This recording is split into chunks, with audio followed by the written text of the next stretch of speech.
Hi, Calvin Castine here. It's Election Day, November 7th, 2017. And I've already voted. Have you voted yet? No. All right. You've got to get home and vote. Got to cross the pond and go back and vote. All right. We're sitting here in my living room. And usually when I was sitting here doing a video, it was Mr. Gordie Little sitting alongside of me. But as everybody watching here knows, Gordie, as of a year and a few months ago, is no longer with us. This gentleman here did a video with Gordie in Gordie's living room, I believe. Yes, I interviewed Gordie. Originally, we were going to talk about North Country history, and we did. But being a fellow radio broadcaster, he and I started talking shop, and for about an hour and a half, there was some very interesting stories about Gordie Little, going back to when he first sent out a demo tape to a Plattsburgh station, and when he got the change out of the couch to pay for the bus fare to go to Plattsburgh, and of course all the rest is history. That's why I always check the couch before I go to bed at night, because you never know when you might have some change in there. Or maybe some Fritos that you forgot about. All right, Mr. Jim Jones. Is it James or Jim? James R. Jim Jones when it's books and videos. Jim Jones on the radio. All right, Jim Jones on the radio. Well, you're on TV now, so is this James then? Sure. Okay, this is James Jones. I'm glad it isn't J in the middle, because that'd be James Jones. That's my mother, Janet Jean Jones. Oh, God. Triple J. We have an outfit called 3J Fuels here in Champlain, so she could buy that. But anyway, we're going to watch this Gordie Little interview that doesn't need much introduction, more than what you just told us, Jim? It was September of 2014, and I visited Gordie at his home in Morrisonville, New York. All right, we're going to watch that, and this is footage that I haven't seen yet, so I'm looking forward to seeing it myself at this point in time. It's a pleasure and a plague, if you get my drift. Yeah. Having done it so long, it becomes a part of your fabric, and I suppose it's a part of your psychic fabric as well, and so you don't let it go when your eyes close. Well, we should And I really don't resent it. When I wake up in the morning, I say, that was a dream. Unresolved business, because, you know, I didn't retire. I didn't say in 2 weeks I'm out of here. I said, I wrote a letter of resignation and walked away. So I left everything, including my pencils, at the radio station at that time. It was, you know, it was the front page headline story 4 days in a row in the local Press Republican newspaper. Just not because I was anything special, but because I was there every day. And radio in those days, AM radio was king. There was no there was FM, but it was an insignificant stepsister. And so AM radio in almost every town, little town in the nation, was what all the farmers woke up to and listened to as they milked their cows early in the morning. And they got the weather forecast. They didn't have scanners. They didn't have television. Barely had television. And it certainly wasn't a daily harbinger of news or weather or sports. So the obligation in those days in radio was to tell people what they wanted and needed to hear. And the news, the weather, the sports, everything was local. Hometown radio, that's a name they adopted at that radio station after a while. How has radio changed? Radio has changed in that young people, as in many other businesses, do not have the same feeling of obligation to their listeners. You've been in radio long enough to know when you hire young people to go on the radio now, they want to know when the first coffee break is, how long they get for lunch, how many weeks do I get on vacation, and is there a 401k here? Do I get health insurance coverage? None of those things were even available when I started in radio. You made generally less than minimum wage because it wasn't a legal requirement when I started in radio. So I worked for George Bissell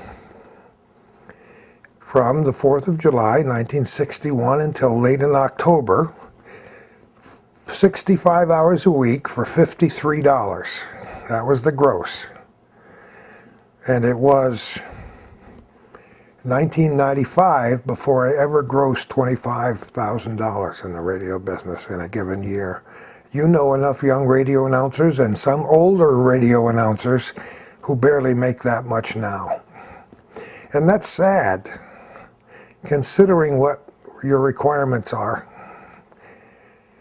But that obligation to serve the community, and that sentence counted for a great deal more 53 years ago when I started than it does now. Mind you, there are wonderful people like you who are still on the radio, who still enjoy it, who still realize that they're doing something to serve the community. If you can imagine little old ladies and little young ladies turning the radio on in the morning who hang on every word you say. I mean, every word you say. So you have to be especially cautious about what you say. And when you're doing it extemporaneously with no scripts, except for a few commercials, in those days there was a book of commercials. You turn the page to see the next commercial.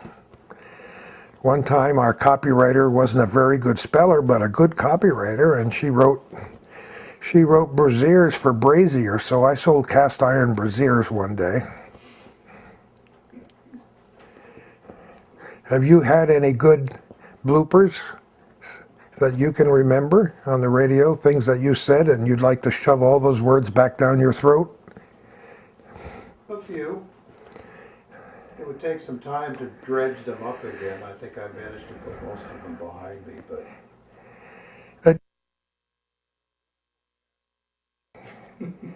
But radio was, you know, you felt a sincere obligation. And I did that for the entire 36 years I was there. You know, you wear, in a small station, ultimately, you wear all the hats there are to wear.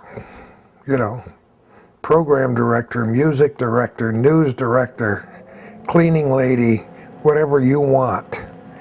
And so, if you stop that for a minute, I'll shut off that heater. I'm glad you caught that. So, whatever there was to go through in radio, what was the first year you started on the radio? I started in, it depends on whether it's on air or just doing stuff. When I was in high school, I was enough of a pest where I occasionally got to go That's the way it starts for everybody. do spots when they needed a kid. And I also was, in 1976, was in the Young People's Radio Festival and won the regional competition where you had to record something on a cassette. Then we made radio dramas where the neighborhood kids wrote the scripts, put them together, added sound effects, and using 2 tape decks.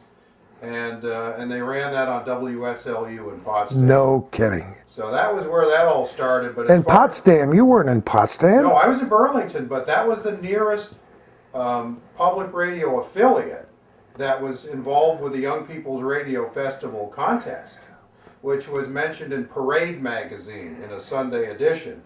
SLU. So Wow. It's still on the air, you know. I remember asking them if I could hear it in Burlington. They said, "We're afraid not, but we'll send you a cassette of how it sounds on the air." So they did.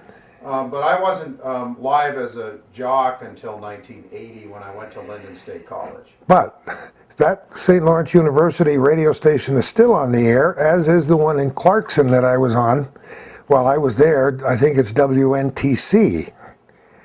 And it was a wonderful, college radio was wonderful for me. Little 10-watt stations. Little tiny stations, and We gave it our heart and soul station in Lindenville because there wasn't a local commercial station. There was one AM in St. Johnsbury. And 10 miles away at night, you know how 1,000 watts goes. So we actually tried to make that a respectable, formatted station that the people in town would listen to. And on some level, we were reasonably successful with that. that's great. It was fun. Well, those little 1,000-watt radio stations were the backbone of the business in America. And a lot of what America is today was predicated on the success of those little stations and how hard they worked. If you were to listen to those announcers today, there were only a few who were really good by our professional standards, but in those days, they were people. There was a guy by the name of Don Pay who began his career and then died late after being on the radio for like 45 years in Malone, WICY. And he was, you know, by our standards today, he was not a great radio announcer, but he was a great guy. And he would call you up in your hardware store at 7 o'clock in the morning when you opened the door and say, "What do you got for sale today over there?" And they'd chat for 10 minutes on the radio for the price of a 1-minute spot. And that's how you endeared yourself to the community.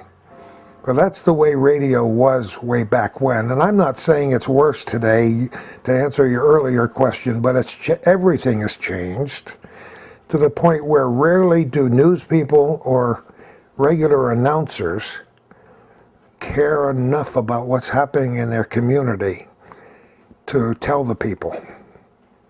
What do you think the rise of FM did to radio? You know, I was a fan from the very beginning and couldn't wait until it grew up. And I begged the owner of the radio station I worked at to get an FM frequency, but there was one assigned in the community. And so then people were talking about some nebulous thing called low-power television. And I begged him. At that, the total cost to put a low-power television station on the air was about $2,000. And his answer to me was, "Are you willing to take that out of your salary?" Which at that time was about $100 a week. And I said, no. But I could view back then, you know, hometown local radio with pictures. Are you kidding me? Doing what Calvin Castine does now, every little kid's kindergarten graduation, every local play, every softball and soccer game, every parade. But there was money to be made in that back then, and there's little to be made in it now. So FM changed things, although there are still very powerful and effective AM stations all over the dial, you know, but most of them are AM FM stations. And when I started at WEAV in 1961, it was, you know, WEAV AM and FM, Plattsburgh, New York. And you simulcast. You didn't do anything different on FM than you did on AM because nobody had a receiver. And the first day when I went to the other radio station, I went to give a station break and I said, "This is WIRY, AM and FM." So yeah, FM has changed everything, and you know, now we have ways of getting music and radio in our cars that we never even dreamed of when you and I started. But I enjoyed every minute when I was on the radio. Sober, hungover sometimes, no sleep, but you had to be on. You know, 5 o'clock, 6 o'clock in the morning, 3 o'clock in the morning, plane crashes, whatever. And when I started doing news, I understood my responsibility to the community. And so I had 7 scanners. You don't remember when scanners were all crystal operated, and you had to have a special crystal in the scanner for every different frequency. So I had 7 that went 24 hours a day. So people couldn't make body sounds in Burlington without me knowing about it. And I knew every chief of police, every fire chief, everybody at the hospital, including the night nursing supervisors personally. You work hard to develop a relationship, and it's to command respect by using their names. If you were a state trooper and you solved a good crime, I used your name on the radio. When is the last time you heard an AM radio broadcast, news broadcast, where a trooper was given credit for saving a life at an accident scene? So, I wrote 30 to 50 news stories every day. I did 8 major newscasts every day. And if there was a fire in your neighborhood 1 hour before the newscast, I had the story. And people aren't willing to make that commitment anymore because that's hard work. But I had in those days, now I'm old so I can't remember my own phone number, but in those days you had 50 or 75 phone numbers on your mind and a Rolodex that wouldn't quit. And so if there was an earthquake, I knew who to call at Potsdam State because it was the only working seismograph in the area. I'd wake him up in the middle of the night and he'd go and check and say, yep, we had a 3.2 or a 6.1. Typically, when you started your morning show on Wiry, when did you get to the station? You know, the radio station for most of its life was on 24 hours a day. It was not a daytimer. It was a 24-hour radio station. So you had somebody listening for news all night long. All the announcers made news calls outside of your shift. So if you were on at 10 o'clock at night and there was a major accident or a plane crash or a fire, it was your responsibility to play records and make those news calls and write the news or give the story extemporaneously. So I would get there. You know, I get up at 5 o'clock every morning now. I have no reason except to get a cup of coffee and go and watch the birds get up on the river, but I do it just by force of habit. So that was a habit all those years, getting up around 5-ish. God knows what time you'd go to bed in those days. That didn't matter. Nobody cared. They wanted to know that you were there on the radio. So, you know, you'd get there maybe 5:30. In time for the next newscast, whether it was 5:45 or 5:50 in the morning, because you had a major newscast every hour in those days. Because you might get up at 8:30. You didn't care what I had on the air for news at 5:45. So it was very early and very often very late. There was a plane crash here in the early 60s when I first started work at the radio station. And of course, everybody went to the plane crash and I was left on the air and they all forgot me. So I was on the air for like 24 hours, playing records and talking to people and waiting for somebody to remember that poor Gordie was back on the air. So it was, you got up early because people got up early. This is, you know, farming area, dairy farming area, and people got up very early to milk the cows. And besides, you had an air base here, and there were people working around the clock, getting ready to fly planes. Could you describe some of the equipment that you worked with in the studio back in your first Well, years? the first board, we call it a board, those of us who are in the know, where you might call it a console. And it was very little, nothing digital, of course, in those days, so it was called a Gates yard.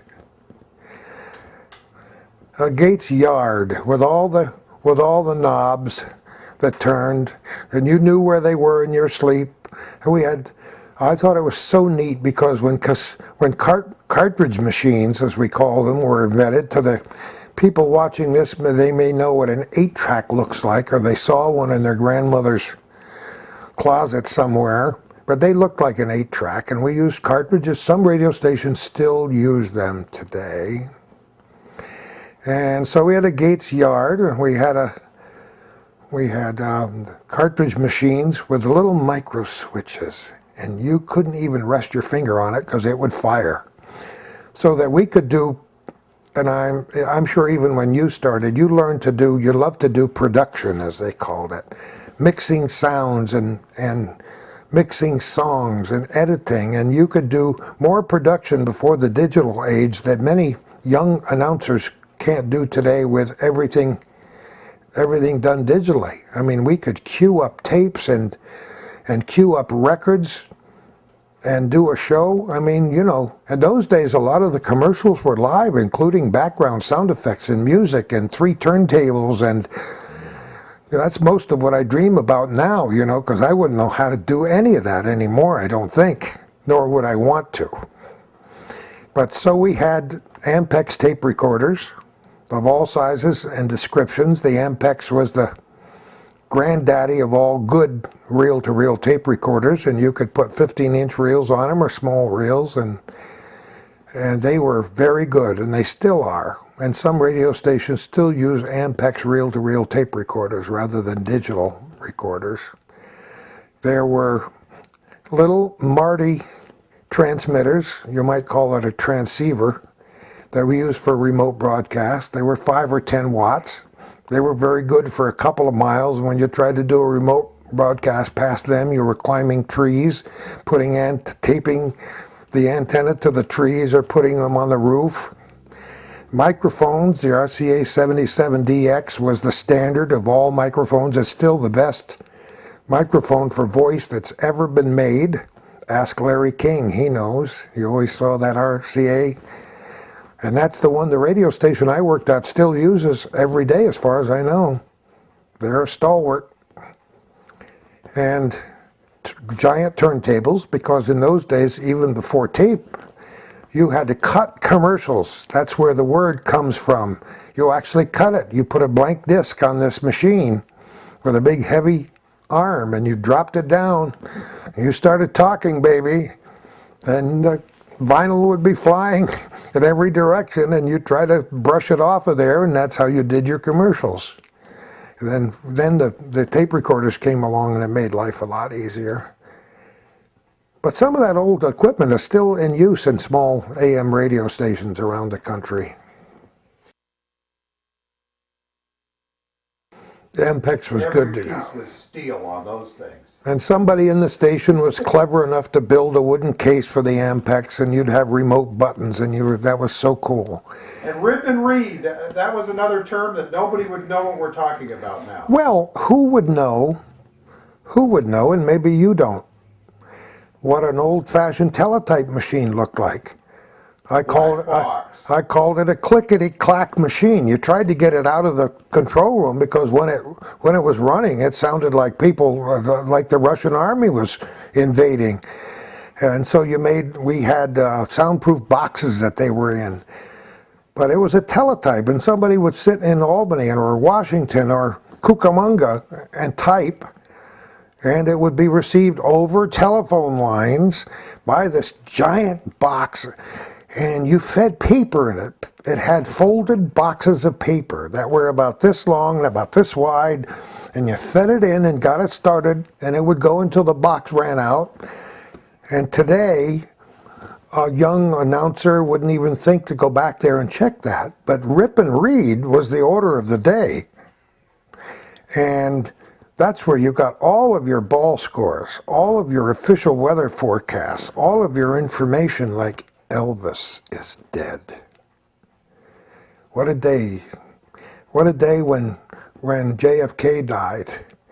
And it was my responsibility as a young announcer, only on the air for a few years, to rip and read the fact that he had been shot. Walter Cronkite was doing it on television, and I would never presume to be even in the same planet with Walter Cronkite, but he was reading it on television as I was reading it on the radio.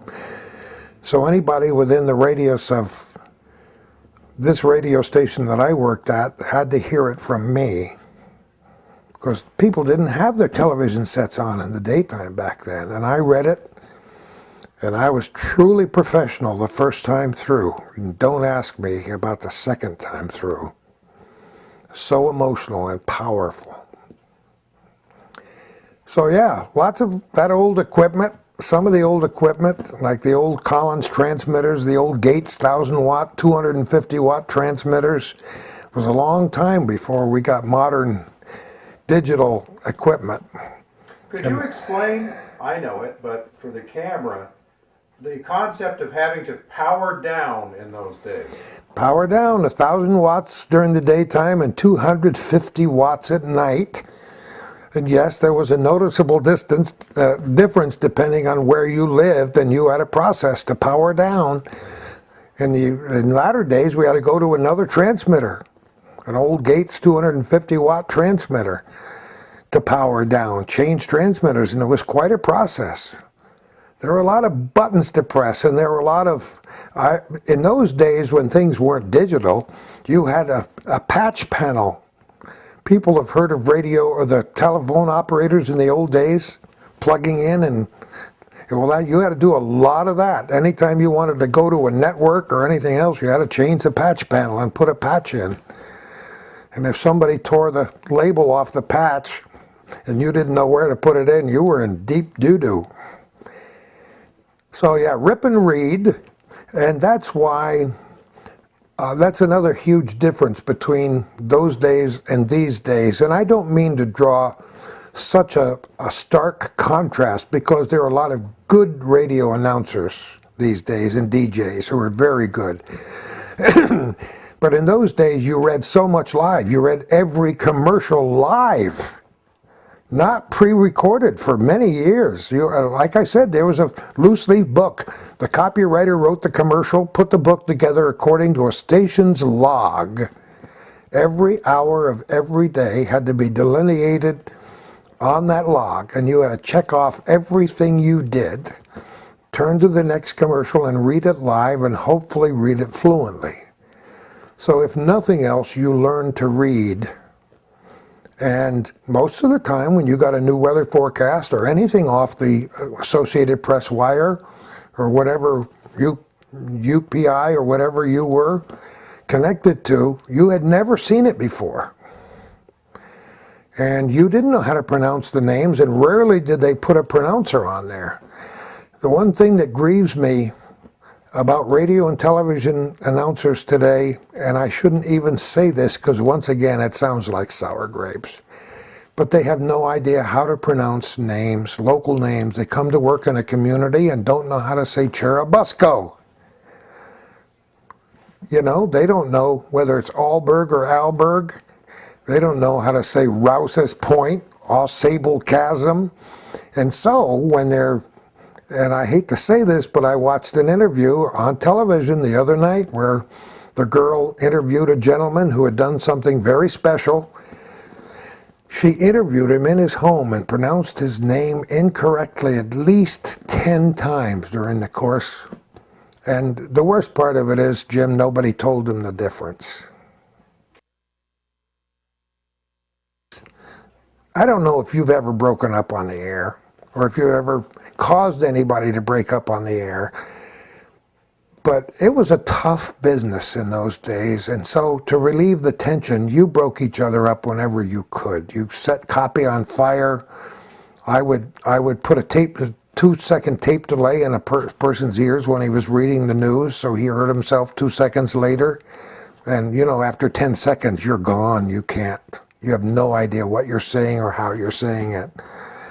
And off camera, I can tell you ways that I broke people up that they probably put you in jail for these days, although it wasn't necessarily inhumane, but it was very, very funny. So a lot of the local names would be mispronounced by people, certainly Russian names, because, you know, during the Cold War, you had Russian names in every newscast. And eventually, the Associated Press especially was very good at putting a phonetic spelling in. But a lot of young people had no idea how, you know, fortunately, I majored in English and humanities in college, and I knew how phonetics worked. So, but there are an awful lot of names were, including the names of famous people, because everybody doesn't have a simple name like yours and mine. But North Country names, because we live near the Canadian border, local names are pronounced differently here than they might be in Montreal or Potsdam or St. Albans, Vermont. So you have to be familiar with the local pronunciation. Because there are names like Rabidou, for example, that are spelled like Shakespeare, maybe 100 different ways. So you don't know if it's Rubidou, Rabidou, Ribidow. So you learned those things, and I learned, you know, having made my mistakes on the air. I don't know about you, but my listeners loved me so much they would call up and say, "You idiot, don't you know how to pronounce Chateauguay?" And they would tell me, and I'd only do it once wrong. but there are pronunciations that I had to learn over when I moved here. For example, maple, S-Y-R-U-P. What do you call it? My wife says syrup, I say syrup. I say potato, you say potato. What do you say? I now say syrup, although my entire life before coming to the North Country was syrup. The same with Syracuse and Syracuse and many others. So you know what I did? I adjusted my pronunciation to whatever was the general pronunciation in this area, because I didn't want to make myself out to be aloof. I wanted to be one of the boys or one of the local community. I wanted them to feel like they all were close personal friends. You didn't know what you were getting into today, did you? Well, I enjoy this. I mean, well, it's when you do it. Because I can relate to this stuff. Yeah. Even though you were a Johnny-come-lately in the business, there was still lots of people around who had been in the business for a long time when you started. Yeah, in the late 70s, a lot of that same equipment that you used in the mid-60s was still going. Sure. And most of it didn't start disappearing until the digital age. I mean, the cart machines, we had those all the time. Even on National Network, I had cartridges when I left in 2000 and came home. They were still using them. Now they're not, but... And at WOKO, we don't have a single cart machine.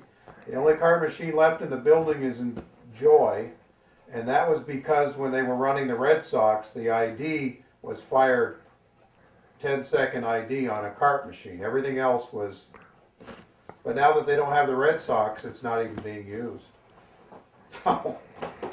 I love the old stuff. I still have an interesting collection of tape recorders, including a Wallensack portable tape recorder that is in every way identical to the one I did my first radio audition tape on.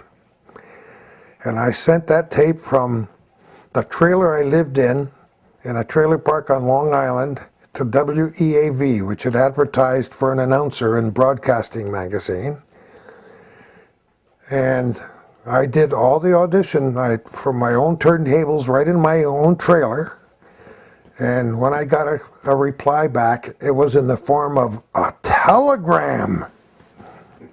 And it was addressed to Warden Little, W-A-R-D-E-N, Little. Can you be here tomorrow morning for an audition? And I had searched my entire house under the cushions on the couch, entire trailer, and came up with a round trip ticket on Greyhound for $18.75 and arrived at WEAV in the middle of the night. I arrived at the bus station, which was at the old Cumberland Hotel in downtown Plattsburgh in those days, and drank coffee and read the local paper until the station went on the air. They were a daytimer. Went and did the audition, and the rest, as they say in history, was in history.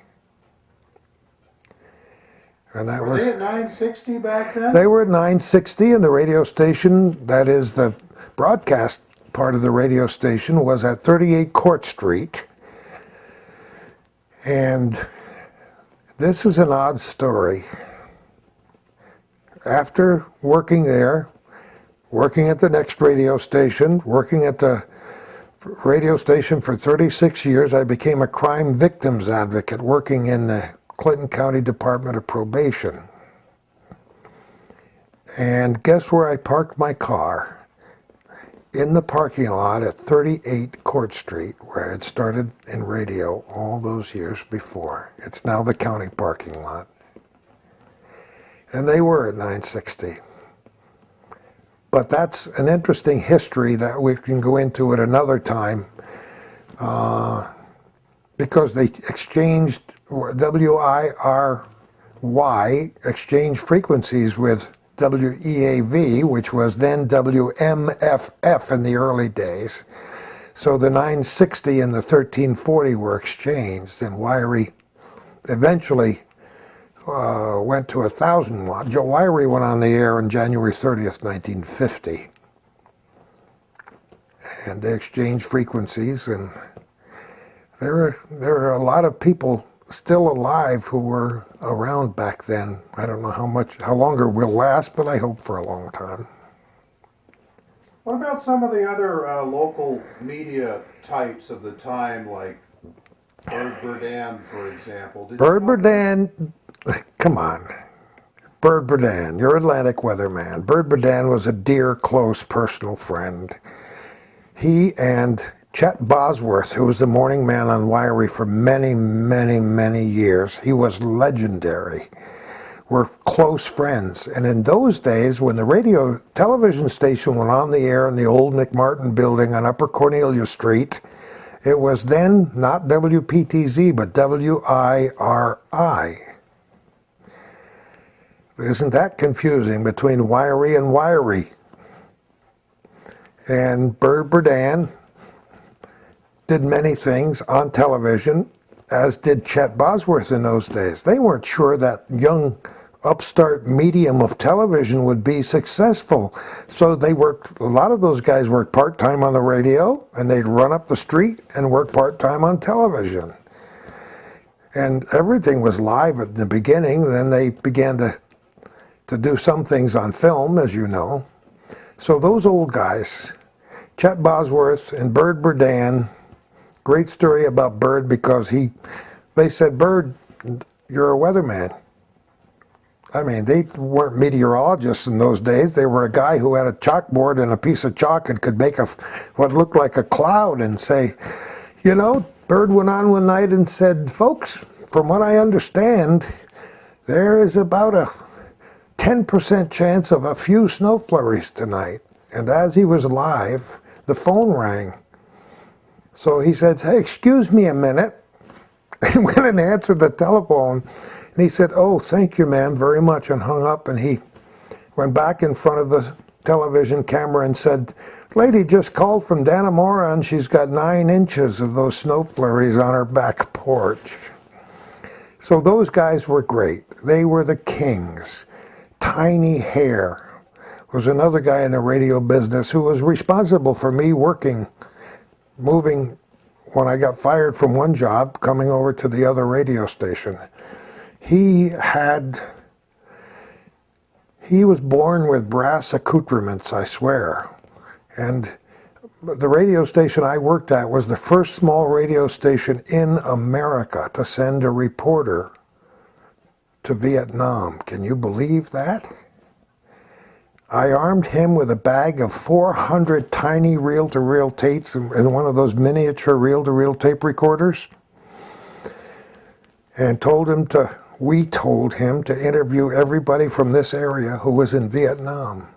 And he followed the North Country Marine Platoon, Camp Lejeune, over to Vietnam. He would jump into foxholes, climb onto the back of big D8 tractors and interview people, and he would send me 1 or 2 of those tapes back every day, and I would spend 20 hours a day editing those tapes and making a program for each one of those service people who were serving in Vietnam. And it turned out to be the most successful thing the radio station had ever done. Nobody even conceived of doing that back in those days. Before even the news networks were over there, we had a reporter in the field. And he wasn't live, but the tapes were mailed back, and then we got a huge AP award for doing that. And did the same thing next year, but on this side of the pond, interviewing the friends and family members and priests and girlfriends of the people who served in Vietnam, editing those programs and dedicating an entire day to each person who was in Vietnam, and won the same award a second year in a row. But we didn't do it for that reason. We did it to cement the North Country and change the local feeling toward the Vietnam War. Those of us who were alive during that time period realized that support of the Vietnam War wasn't a foregone conclusion, I'll put it that way. So a lot of those guys were kings in the business. Jim Rogers, for example. James J. Rogers III worked at the radio station with me for a time and then left and moved to Saranac Lake and started his own radio station called WNBZ, which is still on the air and still has a program named after he and his wife that they did a little chat show every morning. He's another one of those big tall guys like tiny hair. If you see him in church, you know who he is because he's head and shoulders above everybody. But there were others, a guy by the name of Dick Hildreth, Richard Hildreth, who was the news director when I came to the radio station, who taught me how to gather and write news. Because in those days, I was the only one foolish enough to get up and go to a fire at 3 o'clock in the morning and broadcast, or make it, bring a tape recorder with me and record it for the news. And I was just hungry, and I'm sure you were when you started. I was hungry to learn the business and to be better than anybody else in the area. And so I don't mind telling you that after I was fired from the first radio station and went to the second, my firm commitment was to plow the other radio station under. And I worked 36 years to do that. And where is the other radio station today? Burlington. Think about that for a minute. So is their FM. It's Yeah. our sister station, The Buzz. Yeah, I know. So anyway, there were a lot of people who were very good in the business. And I have humorous stories about every single one that I told about them when they were alive, and I would tell them about them posthumously today because we had good times. Like I said before, we worked so hard in the business that you had to relieve pressure. What about some of the Plattsburgh area broadcasters, radio and television, who went on to national? Those people,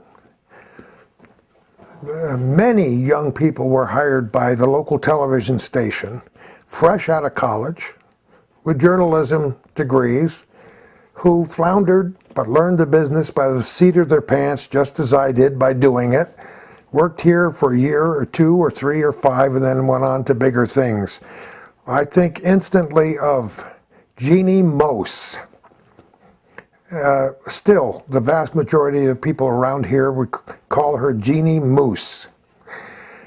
And she would smile at that because she's a wonderful person and a consummate professional who, as you know, is making more money than you and I will ever dream of making doing what she does.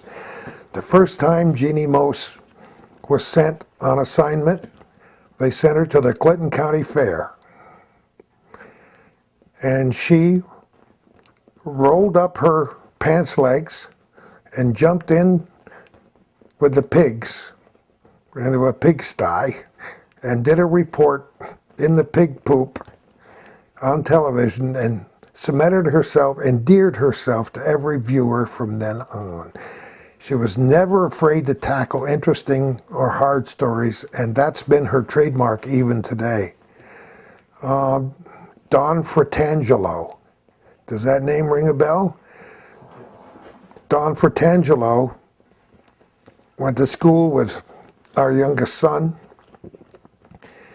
and stayed here for a while and went on to bigger and better things. Graduated from Plattsburgh State, as it was called back in those days, and never forgot her roots and came back to speak at commencement exercises in the future. Became a wonderful weekend anchor for NBC, worked in Chicago for a time and then came back. And I haven't heard from Dawn Fratangelo in a couple of years now. Maybe you know where she went. I don't.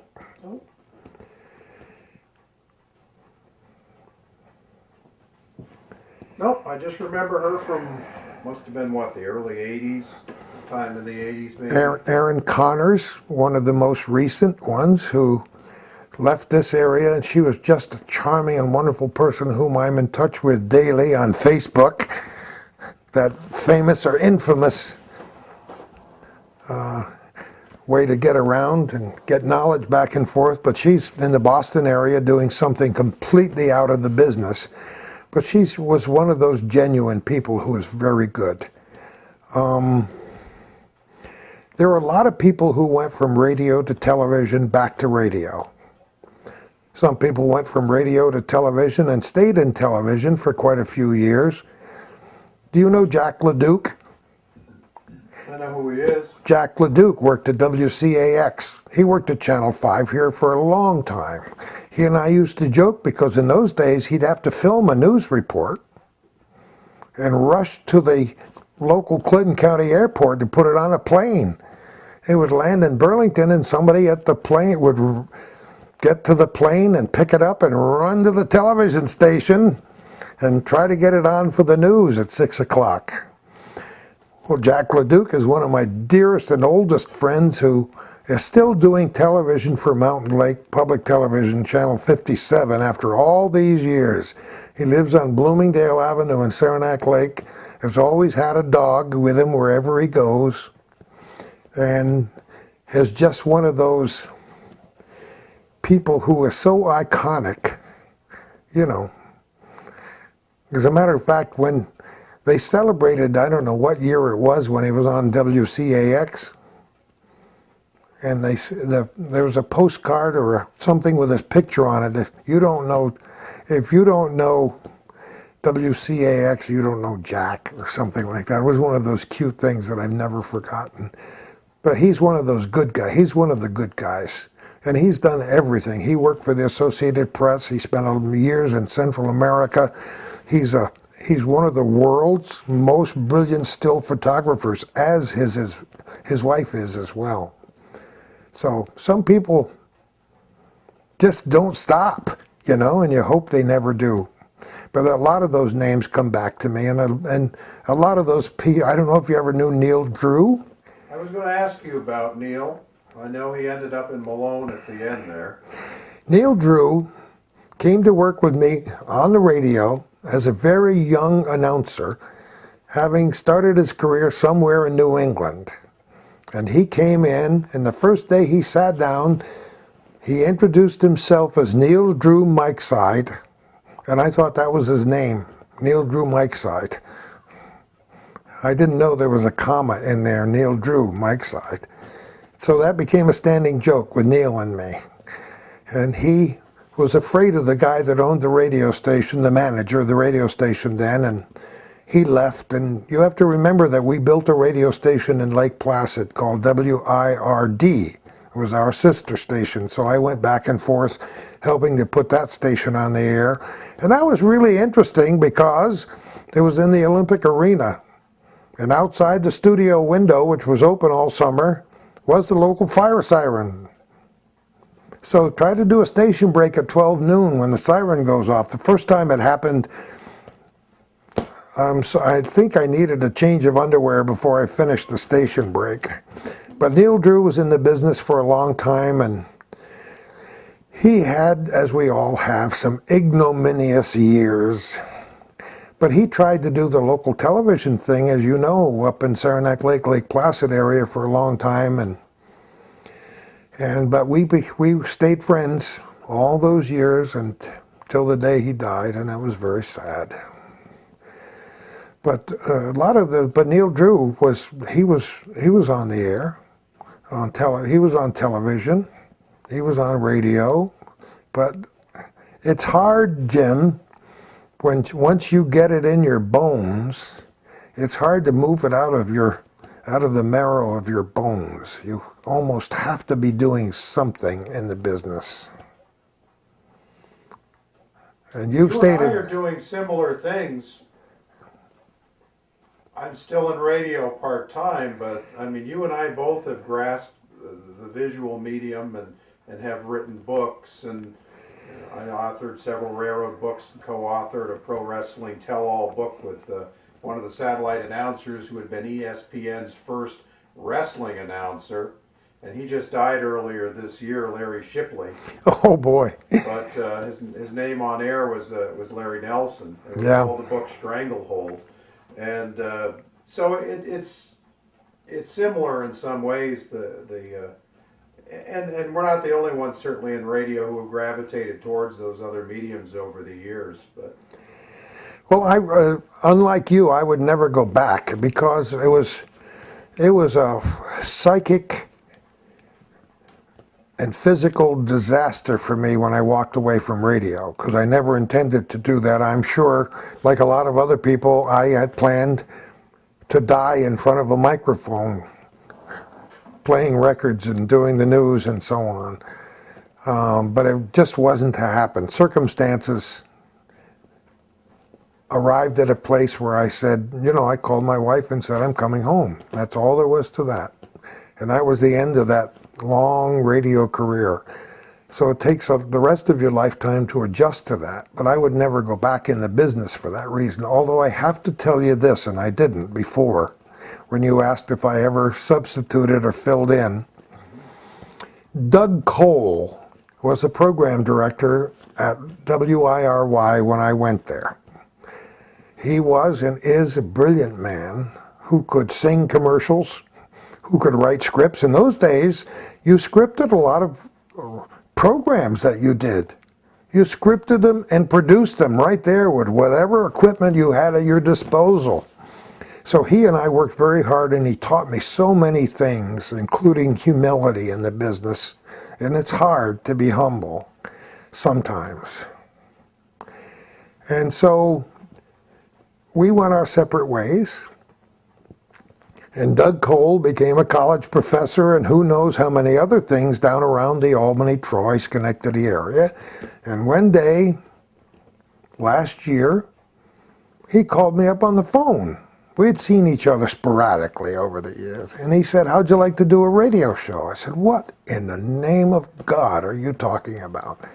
He had a friend who did a radio show in the Albany area who was going on vacation, an oldies show, and asked Doug if he'd fill in for a week or a month, whatever it was. And Doug, just like you, Jim, said, Gordie, how'd you like to just come down and you and I chat for an hour about the old days? How could I resist? So I went down and put the earphones on, and we reminisced in ways that I'm sure bored everybody to death. Except for one lady who rang the telephone while we were talking. And Doug put a record on and chatted with her, and he said, okay, we'll be finished in a little while. So when the show was finished, we looked, and there was a lady looking through the glass in the control room door. And we finished the show and walked out, and she grabbed something in her purse and handed it, one to Doug and one to me, one or two. And they were photographs that she had taken when she was 12 years old in Plattsburgh on the city beach. In 1963 or thereabouts, we bought a Chevy Greenbrier van, cut the top off and put a giant green plexiglass cover, a dome on top of it, so you could walk in the van and stand up. Are you with me? And our engineer built a complete radio station in that van. All the comforts of home. And I would drive that van onto the sand at the city beach and broadcast for hours every single day in the summertime. And as a 12-year-old girl, she came and took those photographs and kept them all those years. And now, I mean, we're talking over 50 years later, gave Doug and I those pictures. And that made I drove home in a snowstorm and I didn't even care. Just one of those cool stories.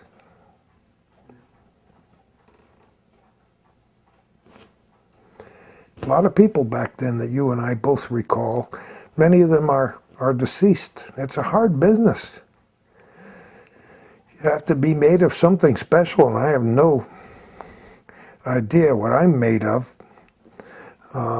But, being grossly overweight and working hard, and mind you, I don't know if you ever smoked cigarettes.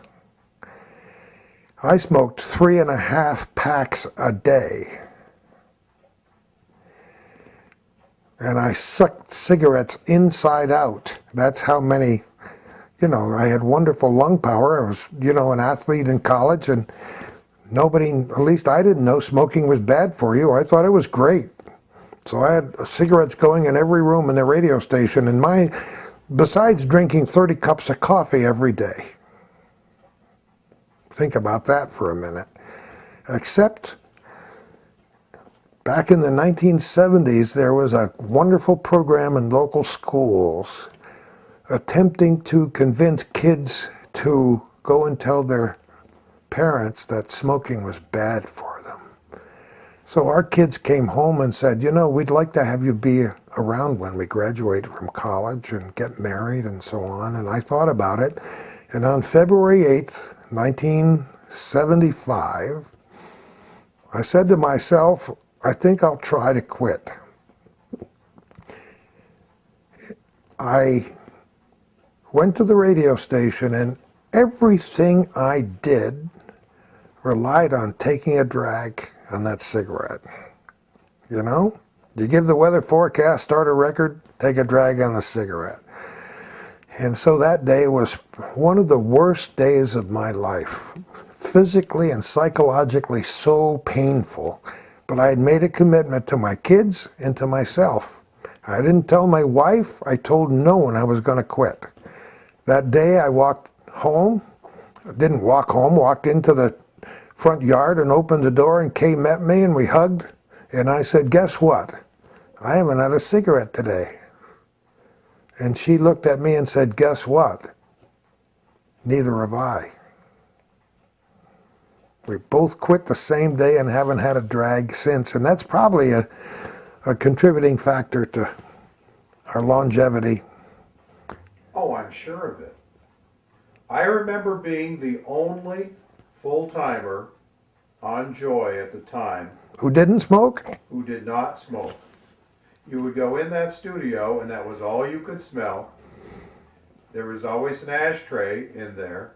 And one of the midday announcers actually got fired the day that he was smoking cigarettes, juggling coffee, was supposed to be running the Jack Berry talk show buttons. The midday shift, spilled coffee all over the board and put the station off the air. That was his last day.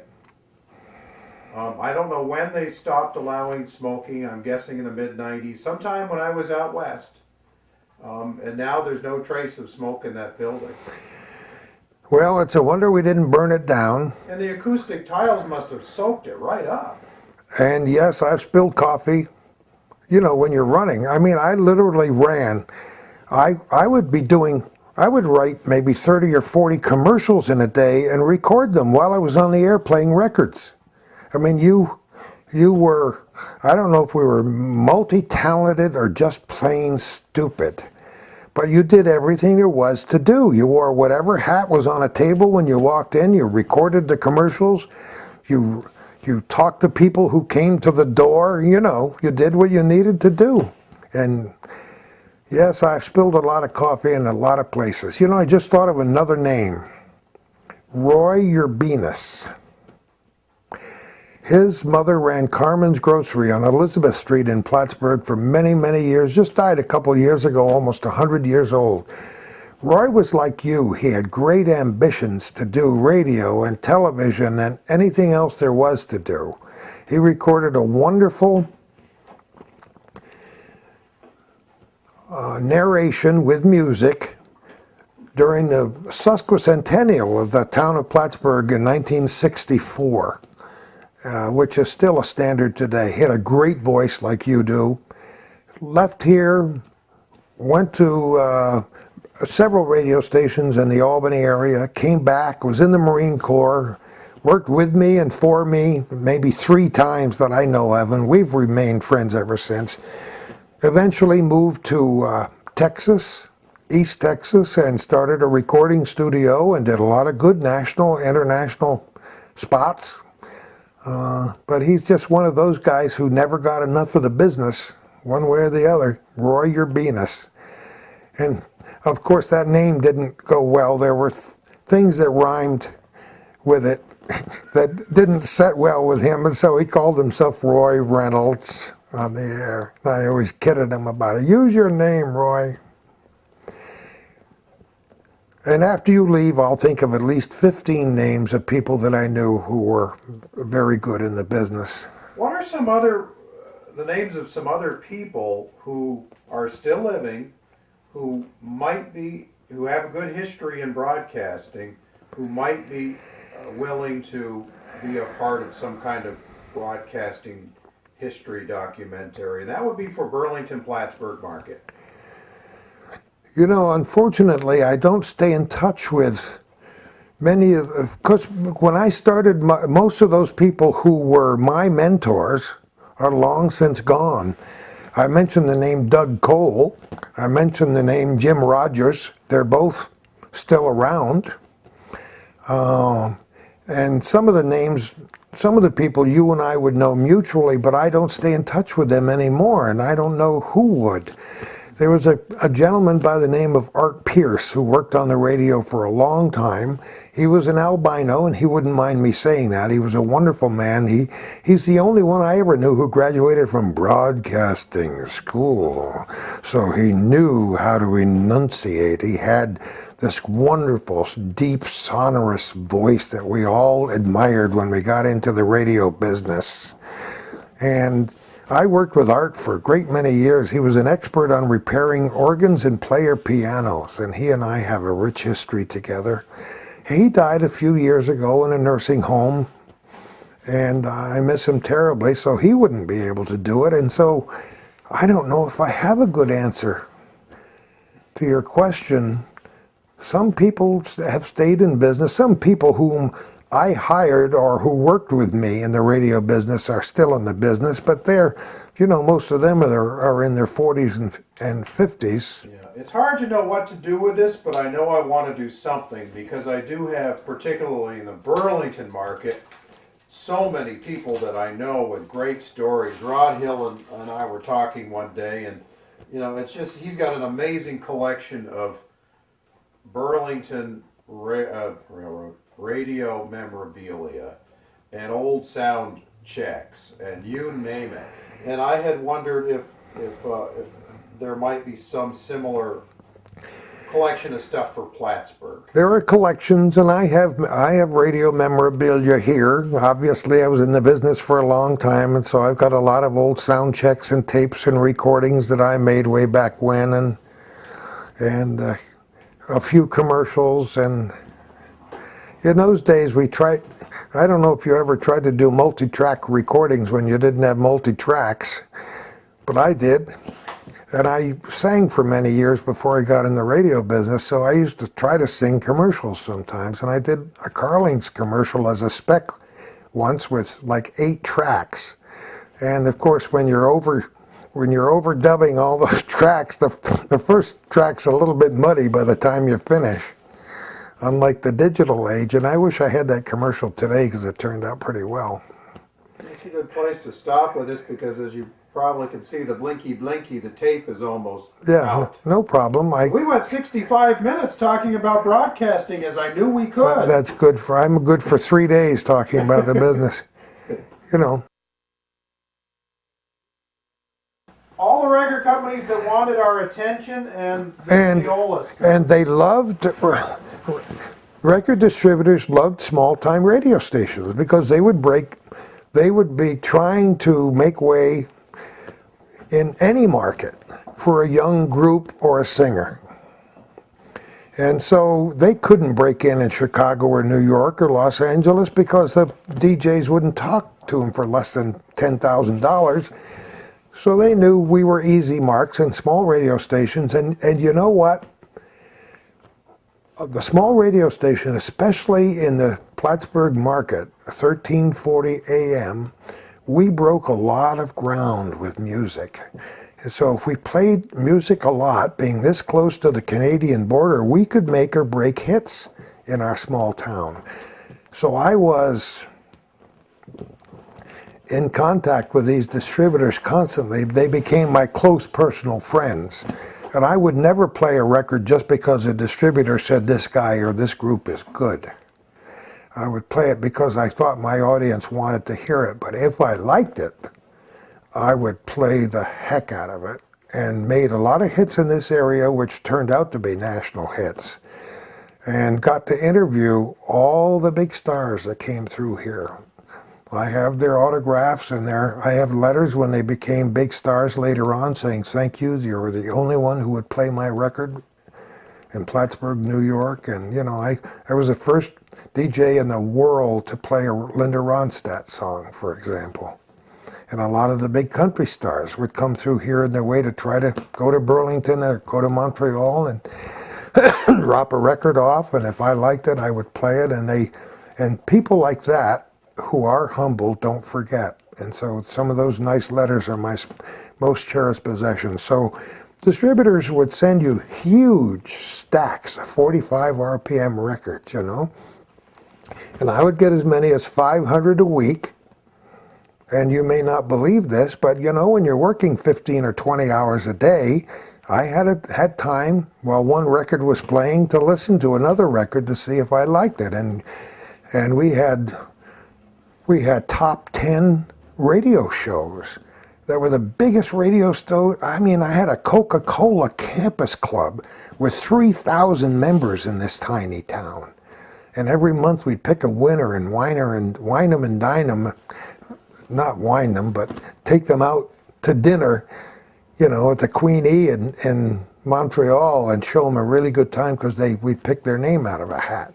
But we had a top 10 show every weekend, Friday or Saturday night. No computers, so I had to hire high school girls to answer the phones and tabulate the results. And so by 10 or 11 o'clock at night, we'd know what the top 10 were for that week. And we had thousands and thousands of people who would call in nonstop with 4 incoming lines. And some of those people that answered phones with me are still dear friends of mine after all, and we're talking 50-some years ago. But those were the days where you just weren't afraid to tackle or try anything. But I'll tell you what the topper is on that record story.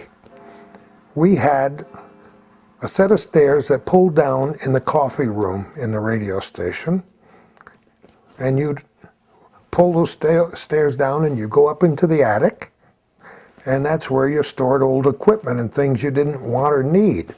And so for many, many years, I stored all those 45s that didn't make the top 100 or didn't make the format list up there. Until one time, the boss said to me, I want you to take a look at this. And we climbed the stairs, and there were maybe 4 feet of records. Think about this, throughout the entire attic on the floor. And the building inspector came and said, this is going to cave in and somebody's going to be killed. Get rid of the records. So sadly, a huge number of the old 78s, which would now be worth a fortune, were taken to the dump. But I got the great idea of having a contest to get rid of the 45s. So whatever the contest was, if you were a winner, you won your weight in records. So we brought in a set of scales, and you won. We weighed you and gave you all the records you could put in your car.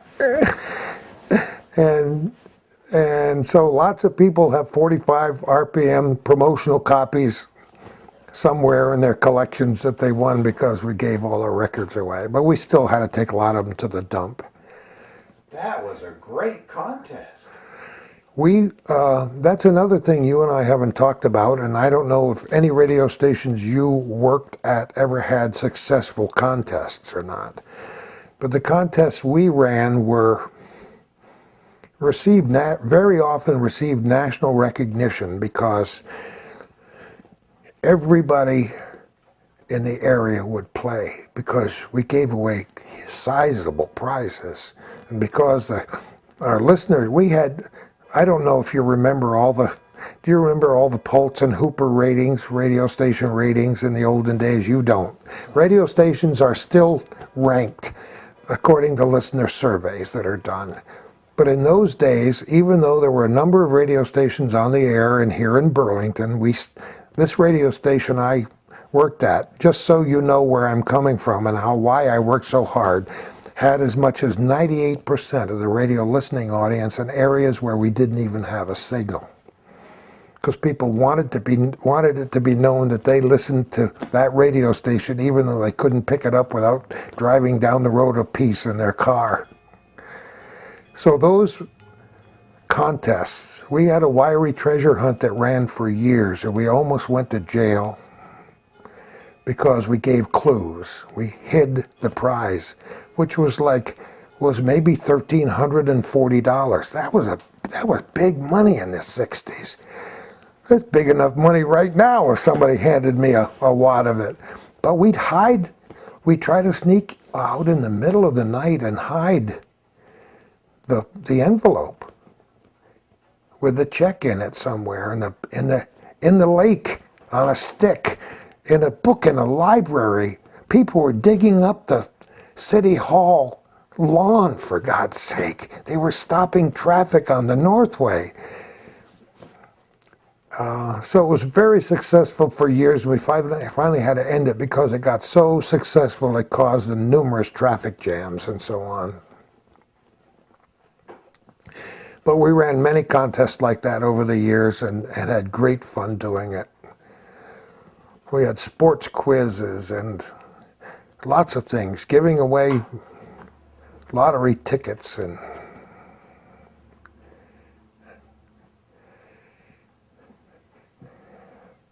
What's the craziest thing that you ever remember doing during your time at 1340? My mother used to say, no brain, no pain. And so I would try anything. I went up in a balloon. For many years, the McDonough Monument, which may or may not be familiar to you and other viewers, but it's a landmark in downtown Plattsburgh. It's named after Commodore Thomas McDonough, who was successful with the good ship Saratoga and the famous Battle of Plattsburgh and Cumberland Bay on September 11th, 1814. And it was open in the 1920s and rededicated during the recent Battle of Plattsburgh in 2014, but for many years it was closed because they couldn't get anybody to go over there and be a docent or a guide. And so guess who inhabited the monument? Pigeons. Thousands and thousands of pigeons. And you know what pigeons do best. And they did. And when I came here, I was excited about the history of this area, Pike's Cantonment, the Battle of Plattsburgh. Why isn't the monument open? And I talked about it every day on the radio for years. And it was full of pigeon poop. And nobody knew whose responsibility it would be to get it open. And my friend Jim Bailey, who was a historian in Plattsburgh, and others helped. And I promised two things. I said, number one, I will write a script, which includes the entire battle history. I'll write the narration. I will record it, and you will build a small monument or a kiosk or something out front of the monument, and they can hit a button while they're waiting to go up in the monument and make a tour and listen to my voice explaining the Battle of Plattsburgh. And number two, if you clean the pigeon poop and get that monument open to the public, I will go to the top of the monument every single day. You've never been in it, Jim, have you? The McDonough Monument, downtown Plattsburgh. It's got the eagle on the top of it. It's got a beautiful big eagle, and the theory is if the eagle will fly when the first virgin graduates from the local university. So it's never flown. So they cleaned the pigeon poop out, and I climbed to the top of the monument every day for an entire summer and now if I'd get on the third step and there would be 12 people dialing 911. But they never accepted my offer of doing the narration. And so it's only open now very rarely. And people will climb to the top and look out those little slots and see a beautiful view of Burlington and the rest of Plattsburgh and the mountains and so on. So I did that. I have taken many dares and talked about it on the radio. Thank God we didn't have pictures on the radio back in those days. So you name it, I've,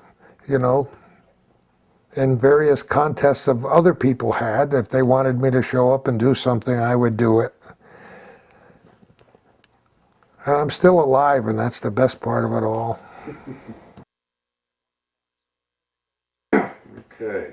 Earliest railroad recollections. Well, what I'm looking for earlier, the geographic variations up there in that northern tier, like rivers, hills, lakes, the seaway. What do you know about the geology? This is, as you'll see with the islands thing, I like to talk about the area. And then people understand that it's not all about the trains, but the places that they ran through. Well, St. Lawrence County, primarily dairy country then and now, although most of the small dairy farms, family farms, have since closed. Railroads ran along the Grass River and the Salmon River, along the St. Lawrence River before the St. Lawrence Seaway was finished in the 1950s. Far less mountainous areas where the railroads went through there than there would be, for example, in Clinton County, I would guess. The railroad, I don't know how many railroad stations there are in St. Lawrence County anymore. Do you? That are still active? Yeah. I know railroads aren't really an area that you spend a lot of time with, so I remember the railroad station in Messina Springs. Does that sound familiar? It was the local railroad station outside of Messina. No. It's of course I grew up in the steam era. Well, I was interested in Moira very much.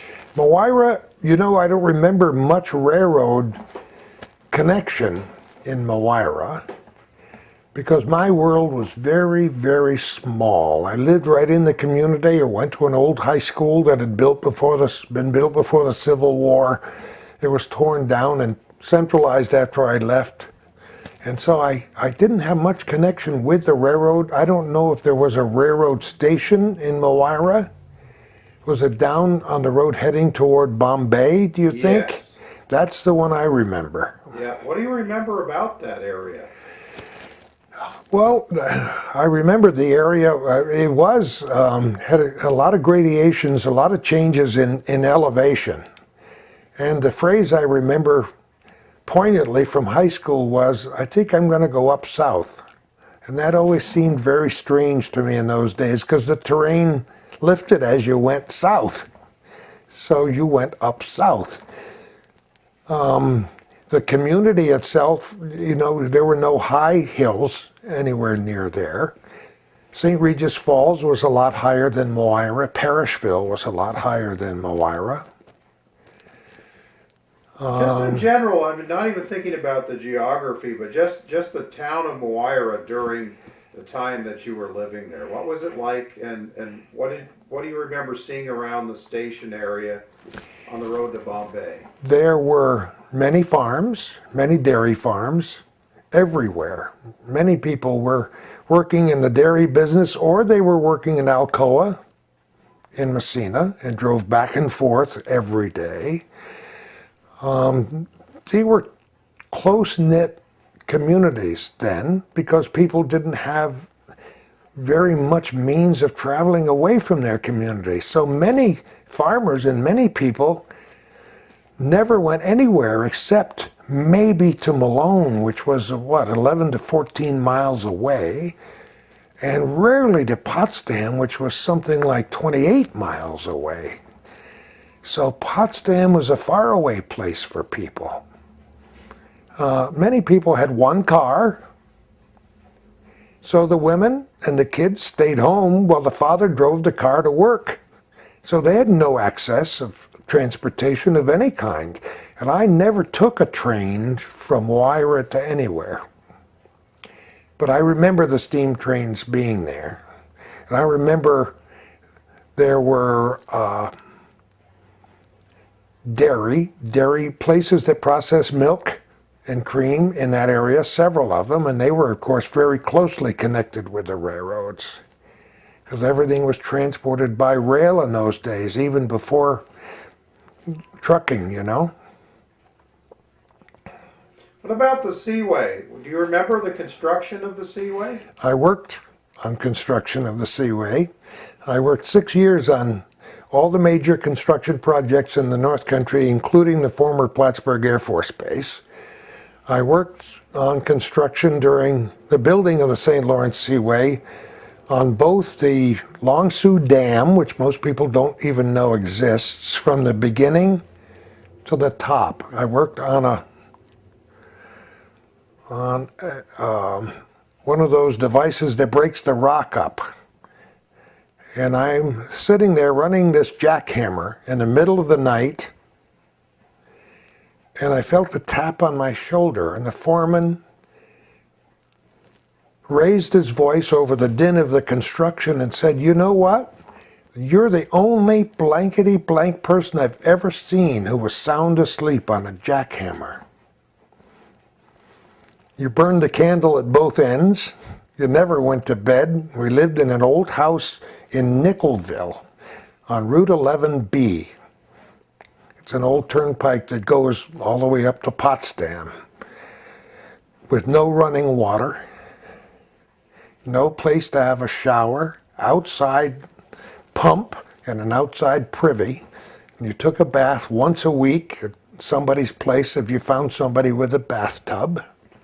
People didn't bathe a lot back in the olden days, in case you don't know. Many homes had no showers. They might have a bathtub, or they might have to heat water on the wood stove. And if you were the fifth kid in the family, you got pretty dirty water by the end of the day. But we would drive an old car, whatever it was, to the Seaway from Nickelville, and that was quite a fur piece across the little hills there to the Seaway every day. And we'd take 2 cars in case one would break down. And worked a long time on the from Long Sault Dam, from the bottom to the top, and on Eisenhower Lock will be familiar to most people. And I worked on Eisenhower Lock from the beginning to the top and witnessed some very interesting things, including a horrible accident in the middle of the night as they were working on a cement truck. And I was down in the hole with my brother, and they touched off the ignition on the cement truck, and it fired up and started the engine, and there was a driverless, wild, out-of-control cement truck that came over the top of this hill and all the way down into where the forms were being poured. Just barely missed us, missed all the workers, didn't kill anybody. There were it had cut a swath through the parking lot, so there were cars tumbling upside down. It was surreal. But I remember that specifically. And of course, there were people injured and killed in the building of the St. Lawrence Seaway, but not very many, as I recall. I always worked midnights because you were given a few extra cents per hour, and I always worked on a cement crew because I was big and strong, and you could make a few extra cents working at night on a cement crew. So I enjoyed that. And because if you didn't like one job or got fired from one job, you could go to another job. They were all separate jobs all the way around the St. Lawrence Seaway. So it did very well for me, as did the building of the air base, as did the building of Route 89 up near Watertown, and I worked on a chainsaw gang building that. How long did the Seaway project last? It lasted several years, although I only worked there maybe two years. Mind you, I was in college in those days. And so try to get a job, a union job, as a laborer or whatever job you could get to work from the moment you got out of school in May until school started later on in September. And you had to save as much money as you could during that time, and construction paid the best wages you could get in those days, and I still have some of the canceled checks and the cash envelopes from them, but I don't know exactly how many years it took to build the seaway. So you've been involved in the creation of thousands of hours of documentation of North Country life, places, people, probably some industry. I was going to see if you could take me, this is the primary part of what I wanted to talk with you about, and that would be to have you take us across the top of New York State, going through each of the towns that the ONLC did, and just mention the first thing that comes to mind when you hear the name of each town location. And the first one would be Rouse's Point. Rouse's Point was an unknown entity to me until I moved here in 1961. Everybody talked about the railroad in Rouse's Point. It was the center of all railroad activity in this area. It was a moving and grooving place early in the 20th century and for a long, long time. And the first thing I discovered about Rouse's Point was the old Rouse's Point train station, which I'm happy to report in 2014 is now opened again as a museum, thanks to the dint of thousands of hours of time and hard work by the people who really care. Parts of the turntable still exist up there. You've seen it, I'm sure. And since I discovered Rouse's Point via the 4th of July celebration that is world famous up there with their great parades and fireworks and things on Lake Champlain, I've talked to many people who love railroads as much as you do, people who collect everything from the railroads. And I'd learned a lot from talking with them, but I didn't retain a great deal of it because I never worked on a railroad. There is a legend that one of my great-great-grandparents on my father's side worked on the railroad, and he also liked to drink a little bit. And on a given night in the winter, cold winter, the family was sitting around the fireplace and they heard the sound of horses approaching. And it was very loud, and the horses stopped when their hooves hit the front porch. And they threw open the door, and the blustery snow came in, and there were no horses there. And they closed the door against the storm and wondered with each other, what could that mean? And it wasn't very many minutes later that there came a knock at the door, and it was the railroad people who brought my ancestors' remains back in a bushel basket after he got drunk and fell down or just decided to recline on the tracks in the middle of the night. So that was my initial contact with the railroads of all kinds. But Rouse's Point was and still is a great railroad town because a lot of people talk about it. Nothing pleases me more than to sit around with people who are in the 70s, 80s, and 90s who have stories to tell. And those people, you should get in touch with them because they're the ones that have the great stories about railroading in Rouse's Point. Champlain. You know, I know very little about the Champlain railroading except for... Just Champlain in general, the village, the water, the industry that used to be there? There are so many things in Champlain that I visited. I've been to historical occasions. I love the old buildings. I know about the fires, buildings that have collapsed in the last few years while just friends of mine happen to be having a camera on the buildings. I have become very close friends with a woman whose name is Celine Paquette. She was very much involved in the history of Samuel de Champlain, who, as you know, came down to find our wonderful lake in 1609. And she's bought one of the old bank buildings and turned it into a tremendous history museum up there. So I'm familiar with a lot of the old buildings. And you know, one of the old buildings was the home of a private person who was very famous in the 1700s, who got turned into a funeral home. There were some people I met I forget all their names now, who are very much into railroading memorabilia in the Champlain Rouse's Point Robbie area. Clark and Joe Dumar. Well, you know, Robbie I Clark. got you two on tape. Seen you two. Yeah, Robbie is great. But Champlain, just a nice town. I love to go down the hill into Champlain. The original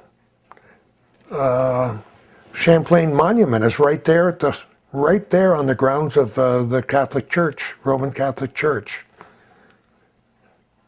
So, you know, the old bridges are there. I don't know much about the railroad tracks, but I just love the people in the community close to the Canadian border. The names alone are enough to keep you going all day long.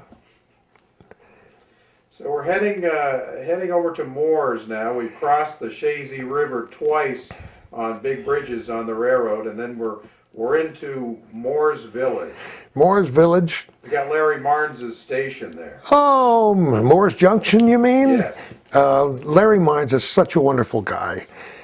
The first time I walked into that radio station, into that railroad station with Calvin, Larry shows up in his old truck coming down through the fields and parked it in front and made me feel at home. But I spent a lot of time in small railroad stations as a boy. Wherever we lived, where there was a railroad station, I would go in and watch the telegraphers and watch people sitting down, so I knew the smell of the old railroad stations, you know, the combination of varnish and cigar smoke and pipe smoke and spittoons and you know. And so when I walked, Larry has done a magnificent job trying to recreate the old days. So he's the one that tried to educate me about the railroads that came together right outside that area. But that's about all I know, except that Moores, another wonderful community with old buildings, a wonderful old furniture store that has now since closed. That's been very haunted, and that's what I do for a living, is write and tell ghost stories. So, and you know, going through Moores and up to Hemingford, for example, to all the, you know, Park Safari, and people go to the dentist and they buy special Canadian meats across the border, and Moores Forks, a wonderful little Roman Catholic church that I feel good going into every year, and they've asked me to judge their parades every now and again. They have the best bazaars and dinners and outdoor events for their families. All those little communities, tremendously family oriented, you know. Altona is the next stop on the railroad, which had to take a dip south in order to avoid the hills on the route to Churubusco. It was just too much of a climb, so they dipped south before they went back north again. So I have very little information in my brain about Altona, except for the high school that was turned into a minimum security prison in Altona. And when I first came here, the locals made me familiar with the Tri-Cities of Altona, Ironi, and Scioto. The three communities, Altona, Irona, and, you know, Scioto, which had some industry and had glass-making businesses and so on back in the days, but I know very little about Altona except that I've met a lot of nice people who have lived there. And Irona, there's another metropolis. Irona, very famous for a glass company up there. And, you know, I've been through all those areas several times. When I first came here, I made a point of learning how to pronounce the local names and to familiarize myself with the names of roads. And so I would, you know, we had little money for vacation, so the family would jump in the car and we'd drive around and go to Irona and Altona and Scioto and just drive through Chazy and West Chazy and Champlain and Rouse's Point along the northern tier to visit these communities, but many of them I don't have much opportunity to go back to these days. What about this glass company in Irona you mentioned? It's You know, famous. I were famous, and I can't remember. I've done research on it and written about it over the years, but I can't remember the name of it, whether it was called Irona Glass. And people will ridicule me for not remembering, but there's too many things rattling around in my skull, and Yeah. I can't remember. But there are people there who collect that glass, like the Redford glass from Redford. Yeah. Yeah. So Ellenburg Depot is the first community of consequence up there along Route 11 as you're heading. That's the next one. Those communities are always have positive memories for me, knowing so many people, but my connection, harks back to the radio business when the state police had a barracks down there in Ellenburg Depot. Farming communities is all I know. I still go through Ellenburg a great deal as we go down the old military turnpike and take Route 11 to go toward Malone, but that's about all I can tell you. As we go through these communities now, there seems to be a sense of better days hopefully are ahead, and that there were more robust times than there are now. Every community had something. It had some kind of a hostelry. It had a large hotel. It had a local restaurant. People would come into the railroad station and need a place to stay overnight as they were waiting to go somewhere or be taken somewhere. And a lot of these little communities had sizable theaters where they had events going on all the time. I think now of Chateauguay, where the theater is used constantly, and I've told ghost stories there many times, but visited for many events. And some had movie theaters way back in the early silent days that continued for a while. And many of those old buildings are still there with nothing left in them. But there was always something going on in those communities, and a lot of times they catered to people who traveled on the railroad. So you really go through a no man's land as you're following this rail line from Ellenburg Depot to Clinton Mills. I wish Calvin were here because he's familiar with a lot of this stuff that I am not. I mean, I've heard talk about Clinton Mills, along with, with a lot of the other places like Churubusco. And That's next. What about Churubusco? Churubusco, I only know because people who were pretty famous, like the people who made the Gibson, Orville Gibson, who started making mandolins and moved out west and made mandolins and guitars. And, we all know the Gibson name, but I've been to his homestead, which is now just a broken foundation in the ground in Churubusco. And so he made that place famous and is now buried back in the Malone area, as I understand it. But we have interviewed people who were 100, 101, 102, 103 from that area who told us about working in restaurants and working in hotels back in those days. And one woman who got a job as a young person in Utica and had to take the railroad to go to Utica from that area to work during the week and would come home to see her family on the weekends. That woman is now dead, but the interview that Kelvin and I did with her was tremendous. At the end, she said, before I leave, two things. She had a bucket list before we knew what a bucket list was, and her bucket list included a ride on a helicopter. And so you know what? Before she died, over 100 years old, somebody brought a helicopter and gave her a ride, and she died a happy person. And at the end of the interview with Calvin and me, she said, I'd like to sing you a little song before you leave. And we said, fine, and she started to sing. And as it turned out, it was a bawdy barroom song with the dirtiest lyrics you have ever heard in your life, and Calvin is cringing, but he didn't have the strength to hit the off button. So in my mind, that's one of the best interviews we ever did. Did you run it?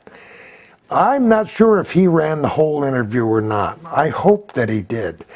Some people have crusty language as part of their regular nomenclature. Mm-hmm. Arto Monaco, for example, with the Land of Make-Believe. Every other word was a swear word, but he was such a charming individual that we ran all of it. Churubusco is the high point between Lake Champlain and the St. Lawrence. So here we are, we've gone through Churubusco, the high point. That's where they used to cut off the helper locomotive that came from Alberg. Ah. They had a locomotive. Even though they built south and did what they could, there was still a 0.6% grade, less than 1%. So it had been minimized, but it was still enough where you had to push larger trains up, and then it would cut off, go on the Y, and go back to Alberg. So the next town would be Chateauguay. And you know something about Chateauguay. I love the community. They're a very close-knit community. Thanks to some friends of ours, a lot of historical stuff has been written about Chateauguay. They've always had wonderful sports teams in their schools, for example. And we've talked to retired teachers in their 70s and 80s and 90s. I have never gone on some of the back streets down to the mill area and so on in Chateauguay, just through the community back and forth. And that old civic auditorium, if you want to call it that, is still there and still being used all the time. And I just have a great feeling when I go into that building. And I'm sure if I were to go back in my archives of what I call ghost notes, I would find some great ghost stories connected with railroading back there in the old days, because when you tell stories, people like to tell you their stories. And so I always write the notes, and someday they'll all be published, but I have to live a very long life to get that finished. Well, you had the High Falls paper companies, two of them, pulp paper companies. Paper companies were big. The paper companies I remember, of course, are up in Carthage, when I lived in Carthage, New York, on the other end of the world. But paper and pulp was big business, as you know. The logs came down the Saranac River right behind my house here and were delivered down to the pulp and paper companies down at the mill and at the end of Lower Broad Street in Plattsburgh. Yeah. Chateauguay has that huge cheese plant, which was smaller. Oh, yes.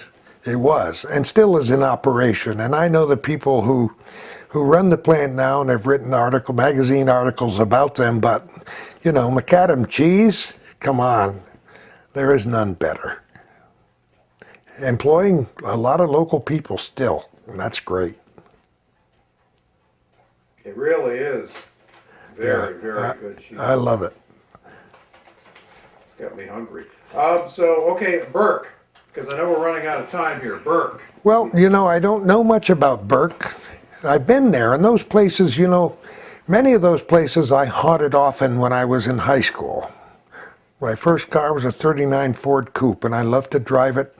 The road, you know how many dirt roads there were back in the 1940s and 1950s in all of our counties, including Clinton County and across the lake where you live in Vermont and Essex County. You had main roads that were paved, and that was about all. So I used to travel to all those little towns in St. Lawrence County and Franklin County back in those days, but not for many years. So Burke is one of those nebulous things that's out there for me right now. Malone, great town. I lived in Moira until 1955 when I graduated from high school. So that was what you did on the weekend. You got in your car and you went to Malone. I'm familiar with a lot of the history of the area. There was a great old diner. You'd take your date to a movie and go to the Malone Diner afterwards. The great old stores, the Army and Navy store, the Caramel Corn store was there, and anybody who's ever been to Malone over the years remembers Caramel Corn. A lot of the old stores are still in existence. The old Flanagan, for example, which people have tried to save and preserve for lo these many years. It's in a state of limbo as we speak in 2014, but I would love to see that reopened again somehow, because I love old buildings, and I know you do too. And I especially love old train stations that have been rehabilitated. So Malone, I spent a lot of time in the greater Malone area until 1955, and just love all the people in Malone and North Bangor and South Bangor and West Bangor and Brushton, Moira, all the way down through. That Elm Street station with the twin turrets right next to the Flanagan is one of the coolest buildings I I know. always thought so, and I always regretted that I didn't take pictures in those days. You know, I had a Kodak Brownie camera maybe, and you know, you take 8 pictures and then it costs you a couple of bucks to get them exposed, to get them printed, and so you didn't. Now I'd go down there and take my camera and take 200 pictures of it and pick the best one. But I'm glad you like it, because I do too. Just beautiful. Malone is probably has a lot of very interesting ghosts in it too, I think. Oh, there's no question about it. I'm sure the ghost of Mike Tackley, for example, is still there. He owned half of Malone when I was there, and he's the one that owned the radio station. And his employee, Don Pay, as I mentioned before, was a stalwart radio announcer for 40-some years, and probably gave me the first spark, and told me when I was 15 years old that I should go into radio. And Malone was a crossroads for the railroads too. it certainly was. It was a lot of railroad stuff. Even when I was there in the early 50s, it was a busy railroad town. You had the New York Central coming in from the Adirondacks going to Montreal, and then you had the Rutland going across. But the New York Central also had trackage rights on the Rutland from Norwood to Malone. Oh, Better track. So that went through your next town, North Bangor. North Bangor, beautiful little town. Fortunately, many of the old buildings are still there. My father was a minister and had a church. My brother was a minister and had a church in North Bangor, along with 6 other churches back in the 1950s. So he was a busy guy, and most of his 5 kids were born there. You know, there were old stores, I remember old barber shops. I remember all the storefronts in that community. It's great to go, you know, from there all the way down to Brushton and Moira and see some of the old buildings still existing. North Bangor is a very, very special town. Got the old ice cream plant on the road to the station. Absolutely. Those, you know me, I love those old ice cream plants. There was a cartoon in today's paper that talked about the future when there might not be any ice cream. The little kids are wondering what's going to happen when there's no more ice cream. Yeah, the dairy businesses, the ice cream plants were wonderful in those days. I wish I could remember more, except that my interest in North Bangor and those towns didn't start until the 50s, you know. In the 50s, they still had the little station, which Yes. closed in 59. Absolutely. Was still there. Fresh Air Children, was there a link to the railroads that went from New York City north? Because we had Fresh Air kids every year, and I remember when we lived in Messina, we used to have to go to Messina Springs to pick up our Fresh Air kids from the railroad station, and I don't know if they would be able to come into North Bangor or Moira in the 50s, do you? I don't either. Passenger service ended in 49. So, sorry. Sorry. So your next town is Brushton, and you had to cross, the railroad crossed Route 11 in a dangerous kind of way, so they put in crossings pretty early in the game on Route 11 there, and then it swung into town, and the station's still there.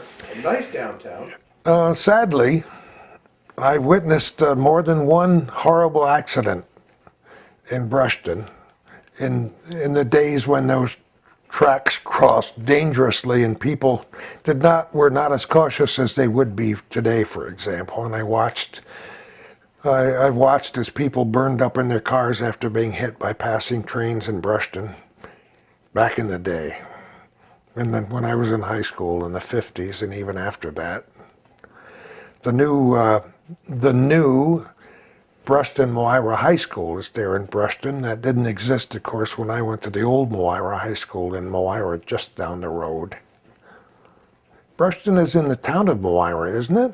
Mm-hmm. That's confusing to some. But Brushton was also the home of the ABC potato chip factory. Some friends of mine ran that potato chip factory, and of course, being young and energetic, I was always hungry, especially for potato chips. So I would go in there and watch them make the potato chips and the peanut brittle. And it's a smell that I can never forget. Those people, the Millers, were such good friends of mine. Their father was a teacher in one of the high schools in Malone, and their son was one of the librarians at the Feinberg Library here in Plattsburgh for a long time, and he's now a librarian, I believe, in Ogdensburg. But we were doing a TV show, and like a few other people, he was saying, "Wait a minute, I think your father baptized me." You know, and as adults we get to know each other again, but yeah. So where was this potato chip factory in Brushton? It was in Brushton it was a cement block building on the right-hand side on the traveling west outside of Brushton. I think it was outside of Brushton. I can't remember the exact location now, but it was on the right-hand side. The exact address I wouldn't know, and I don't think the building is still there. And I think it was outside of Brushton as you're heading toward Moira. But I remember it was on the right-hand side somewhere there in Brushton. And they made potato chips and distributed them here and in Vermont and all over for a very long time. It was a family business. ABC potato chips. So we covered Moira, I think, didn't we? We talked about Moira, yeah. Is there anything about Bombay you know out of just curiosity? You know, just driving through it, being familiar with the railroad station, going through the community and know people, farming people in that area. And, you know, the railroad, I think of grain being transported on the railroad more than anything back in those days. Dairy, I've seen them load the cars with milk cans. That was a especially big thing for me. When I was in high school, I worked on the farms. And when I started working, when I was about 14 or 15, I was amazed that any man could pick up a milk can full of milk and put it on a truck or on any kind of conveyance. And then when I met the guy who came to pick up the milk on our farm, he could pick up one in each hand and put it on the truck. So I aspired to do those things, and I could eventually pick up one can full, but not two. But railroads were, you know, transporting grain and milk, and those are the things I remember from the farmers in those days. What about North Lawrence? North Lawrence, just a little curve that goes through the community. Not a very big place, but once again a very rural community. And my father had a Methodist church there back in the early 50s, and I've, you know, driven through there many times and knew people from those areas, but not much about the railroad. You got the dairy along Deer River there. Yep. A lot of dairies in those days. Very few are still in existence. Here in the Plattsburgh area, I don't know how many dairies there were, but there were many right here in the city of Plattsburgh, and a lot of communities had their own dairies because that's what you did. You milked your cows and kept the milk cool until somebody could take it to the dairy, and it was, you know, there were no cooperatives that I know of back in those days, so you went to the local dairy and that was it. The money they paid you was the money you got, and you had no choice in the matter.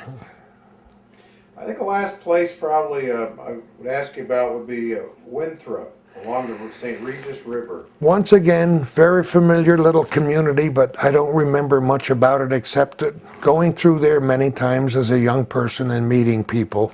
And I apologize for that, but Okay. you know, when you're 15, 16, 17 years old, you're making history, but you're not remembering much of what you did in those days. Well, that's true. That's true.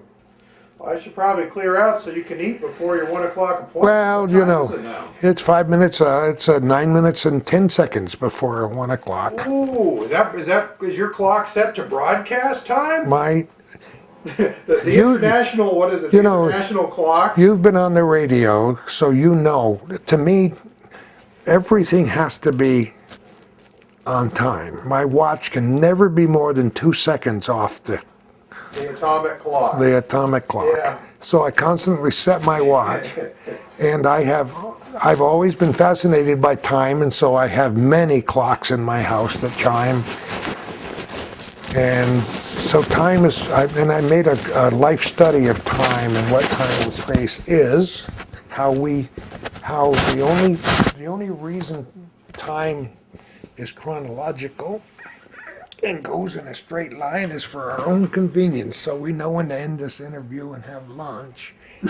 But in the overall scheme of things, time has no meaning at all, because everything that was is still accessible, and everything that's happening now is accessible, and it's crazy. What was going to be a discussion about North Country history turned into a very memorable and wonderful time with Gordie, hearing about his past in radio and some of the mutual people that Gordie and I knew, some of the people of Plattsburgh radio and television. I was invited to go back and spend more time with Gordie, and sadly that time never came. Okay, we appreciate you making this video available to us, Jim, and I hope the folks out there, a lot of Gordie Little fans, so I'm sure they all enjoyed seeing this extra footage, finding extra footage of somebody who had a lot of video of him over the years, but is always a nice little treasure to have, and we appreciate you sharing it with us. We interviewed the interviewer.